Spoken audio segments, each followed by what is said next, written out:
Well, the flood, the Mississippi River is still rising at this point. Our last prediction was that it would get to 48 feet at the Caruthersville gauge, which is 2 feet above the record flood of 1937.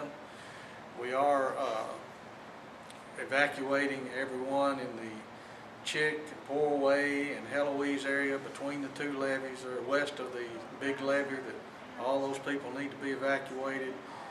And we're also saying that people west of the airstrip there in Findlay, the Big Boy Junction area, the Richwood area, the Bradley Road area, and all those areas back toward the Great River Road need to be preparing to evacuate and be ready to evacuate and have their things together to be able to evacuate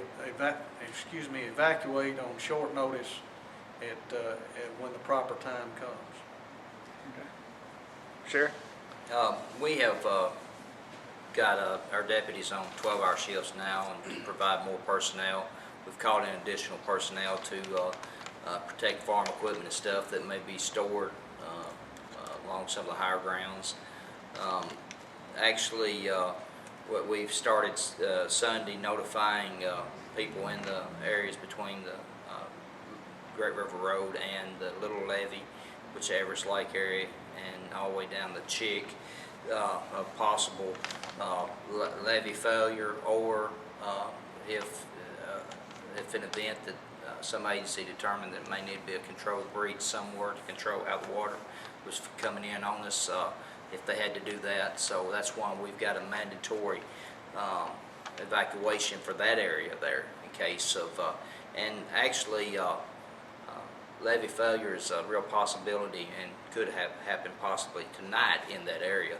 So that's why we've got them all ordered to be out there. Most of them will move all their equipment out, and some of them even move some of the mobile homes and stuff like that out there.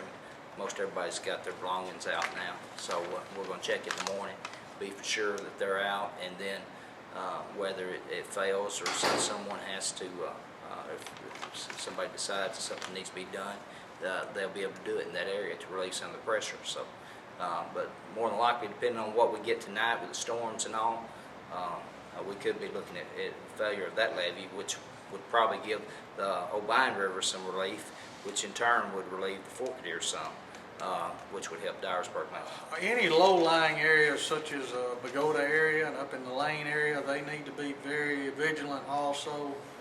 And be very watchful to try to make sure that they are prepared to leave in case that were to happen. We've got water over Everett's Lake Road now. We've got water over Highway 104 West between the Great River Road and actually what's called Round Cane. Somewhere there, that road's been closed now.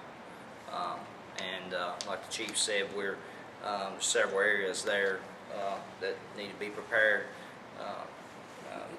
to evacuate if necessary.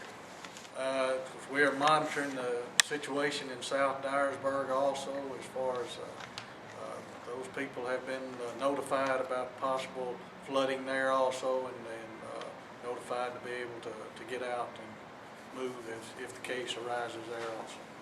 And what about folks in Lennox? How's that looking for them too? I think Lennox is probably going to be okay. They're a little higher there than they are in some of the other places. I think it should be okay there. Okay. We just like for all the anybody that's not a resident or not someone that's evacuating, we would like for them to stay off the levees and actually stay out of those areas down there.